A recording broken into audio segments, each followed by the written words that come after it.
I was visiting Chicago for a business trip, and I needed to catch a flight back home.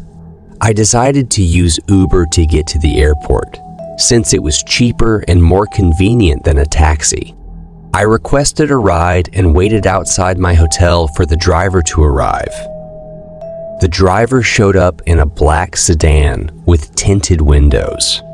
He looked like he was in his 40s, with a scruffy beard and a baseball cap. He greeted me and asked me to get in the back seat. I noticed that he had a lot of stuff in the front passenger seat, like bags, books, and papers. He also had a laptop on the dashboard, which seemed odd. He started driving and asked me how my trip was. I made some small talk and told him I was heading to the airport. He nodded and said he knew the way. He seemed friendly enough, but something about him made me uneasy. He kept glancing at his laptop and his phone, which he had mounted on the windshield.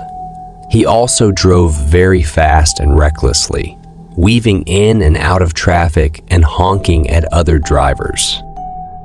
I tried to ignore him and focus on my phone, but I couldn't help but feel nervous.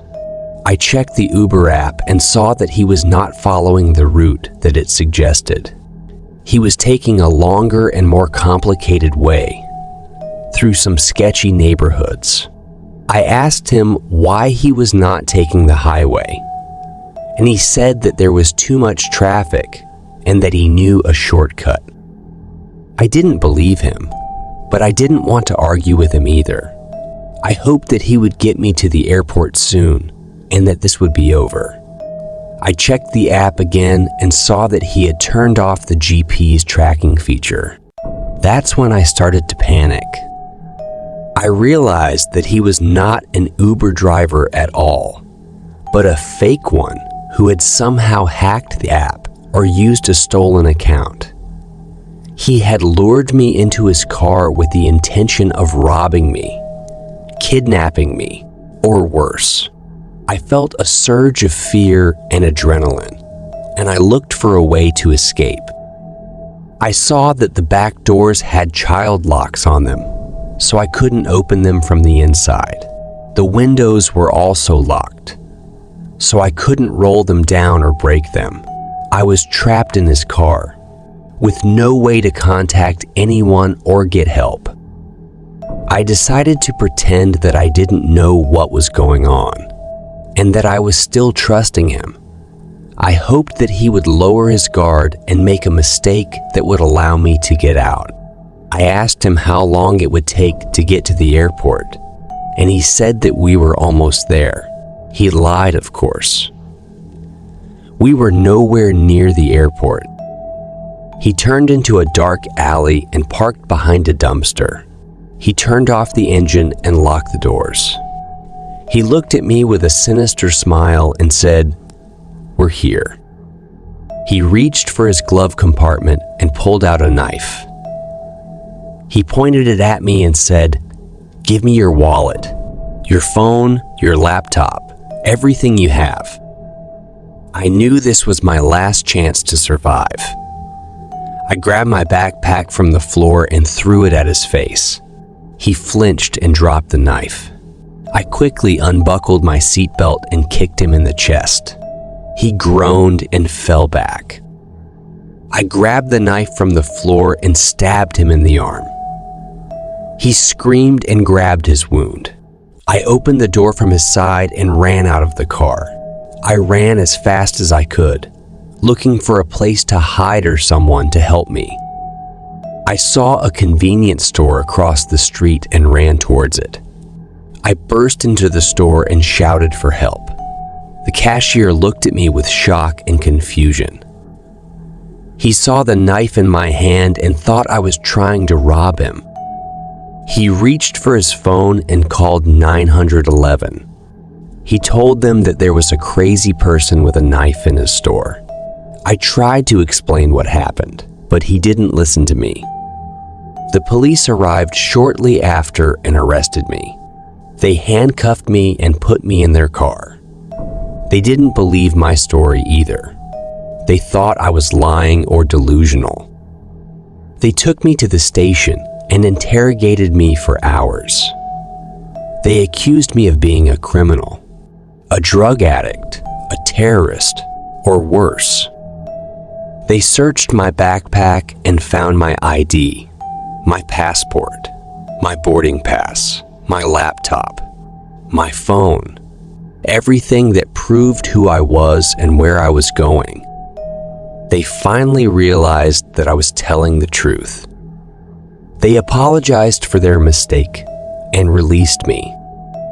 They told me that they had found the fake Uber driver's car in the alley where he had left it.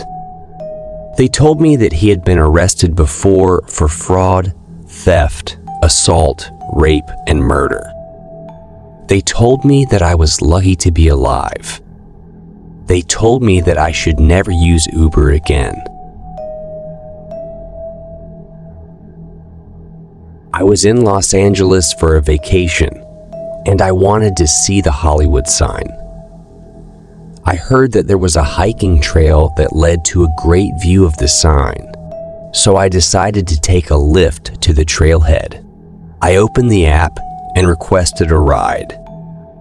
The driver arrived in a white SUV with a pink mustache on the front. He looked like he was in his 30s, with blonde hair and blue eyes. He smiled and asked me to get in the front seat. I thought he was friendly and polite, so I did. He started driving and asked me where I was from and what I was doing in LA. I told him I was from New York, and I was here for vacation. He said he loved New York, and he had been there many times. He said he was an actor and a model, and he had some auditions coming up. He said he was driving for Lyft to make some extra money. He seemed nice and charming, so I chatted with him for a while. He asked me if I had a boyfriend, and I said no. He said he was single too, and he asked me if I wanted to go out with him later. He said he knew a great place where we could have dinner and drinks, and maybe watch a movie or go dancing. I was flattered by his attention, but I declined his offer. I said I already had plans for the night, and I just wanted to see the Hollywood sign. He said he understood, but he looked disappointed. He changed the subject and asked me if I liked music. I said yes, and he said he had a great playlist on his phone. He plugged his phone into the car's stereo system and played some songs. They were mostly pop songs that I recognized, but some of them were unfamiliar to me. He sang along to some of the songs, and he had a good voice. He asked me if I liked his singing, and I said yes. He said he was also a singer, and he had recorded some songs of his own. He said he wanted me to hear them, and he switched the playlist to his own songs. They were terrible. They were cheesy, corny, and cringy. They had awful lyrics, bad melodies, and worse vocals. They sounded like they were made by a tone-deaf teenager with a cheap keyboard and a microphone. I tried to be polite and pretend that I liked them, but it was hard. He noticed my lack of enthusiasm and asked me what was wrong. I said nothing, but he didn't believe me. He said he could tell that I didn't like his songs, and he asked me why. He said he worked hard on them and he thought they were good. He said they were his passion, his dream, his life. I didn't know what to say. I didn't want to hurt his feelings, but I also didn't want to lie to him. I decided to be honest and tell him the truth. I told him that his songs were not my style and that they needed some improvement. I told him that his lyrics were cliché, his melodies were boring, and his vocals were off key. I told him that he should take some lessons or hire a producer or something. He didn't take it well. He got angry and defensive. He said that I didn't know anything about music and that I had no taste or talent. He said that his songs were amazing and that they would make him famous one day. He said that I was just jealous of him and that I was trying to bring him down. He started yelling at me and insulting me. He called me names and swore at me. He said that I was ugly, stupid, fat, boring, rude, etc. I was shocked and scared by his reaction. I tried to calm him down and apologize, but he wouldn't listen to me. He kept driving faster and faster, ignoring the traffic lights and signs. He ran red lights, cut off other drivers, swerved across lanes, etc. He said that he hated me and that he wished I was dead. He reached for something under his seat. I saw that it was a gun. He pointed it at me. I screamed. He pulled the trigger. The gun clicked. It was empty. He cursed. I saw an opportunity. I grabbed the gun from his hand. I hit him in the head with it. He lost control of the car. The car crashed into a wall. The airbags deployed. We both blacked out. I woke up in an ambulance. He woke up in handcuffs. The police arrived shortly after the crash. They arrested him for attempted murder, assault with a deadly weapon, reckless driving, etc. They saved my life. They told me that he was not a Lyft driver at all, but a fake one who had somehow hacked the app or used a stolen account. He had lured me into his car with the intention of robbing me, raping me, or worse. They told me that he had a history of mental illness, drug abuse, and violence. They told me that he had done this before to other women and that some of them had not survived. They told me that I was lucky to be alive. I was in San Francisco for a conference, and I needed to get to the airport for my flight back home. I decided to use a rideshare app to find a carpool with other passengers who were going the same way. I opened the app and requested a ride. The app matched me with a driver and 2 other riders. The driver was a woman named Lisa, and the other riders were a man named Mark and a woman named Amy. The app showed me their pictures and ratings, and they all seemed normal and trustworthy. The driver arrived in a blue minivan with a rideshare sticker on the window. She greeted me and asked me to get in the back seat with Mark. Amy was already sitting in the front seat. I got in the car and introduced myself to them. They all seemed friendly and polite, so I felt comfortable. The driver started driving and asked us where we were from and what we were doing in San Francisco. We all told her our stories and chatted for a while.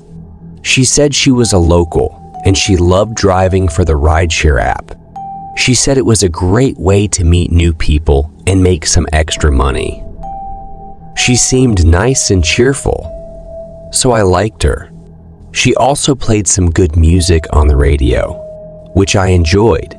She drove smoothly and safely, following the directions from the app. We picked up Mark first, then me, then Amy.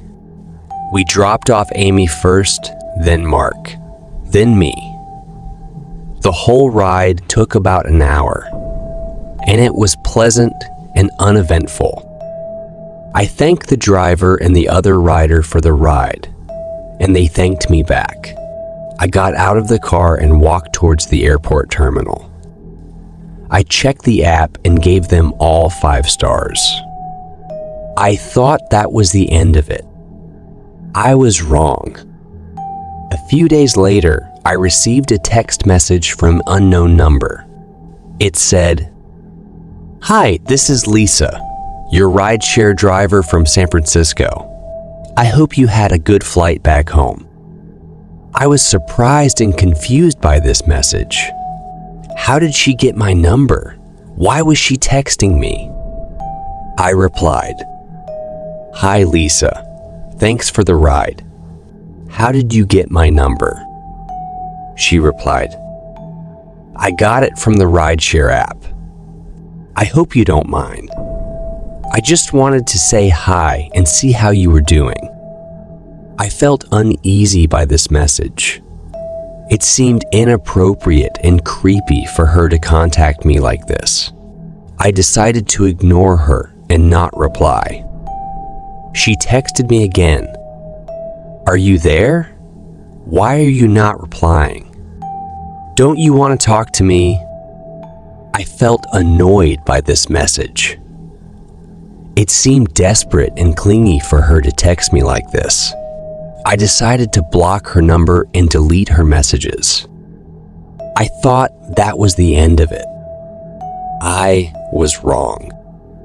A few weeks later, I received a package in the mail.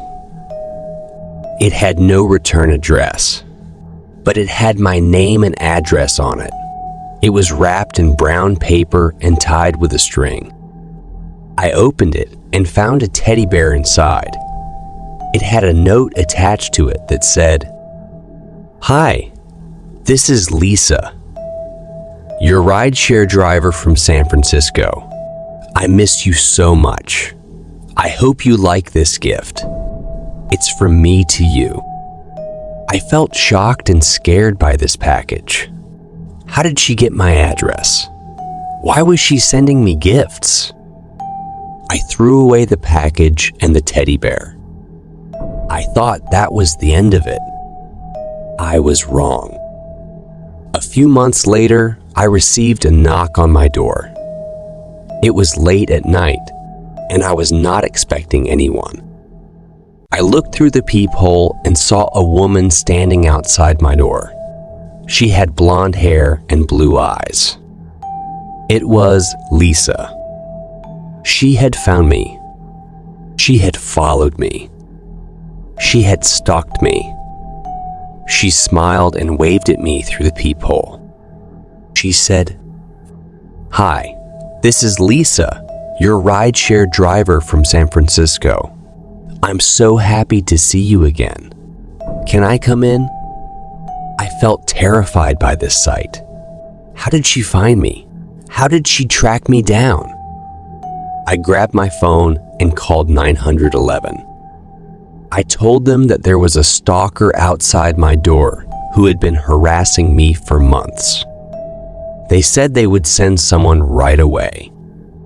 I locked my door and waited for help. She kept knocking on my door and begging me to let her in. She said, "Please let me in. I love you so much. We belong together." I ignored her and prayed for help. The police arrived shortly after and arrested her. They told me that she had been obsessed with me ever since our ride together. They told me that she had hacked into the rideshare app's database and obtained my personal information. They told me that she had followed me across the country and rented a car to drive to my house. They told me that she had a history of mental illness, delusions, and violence. They told me that she had done this before to other riders and that some of them had not survived. They told me that I was lucky to be alive. They told me that I should never use a rideshare app again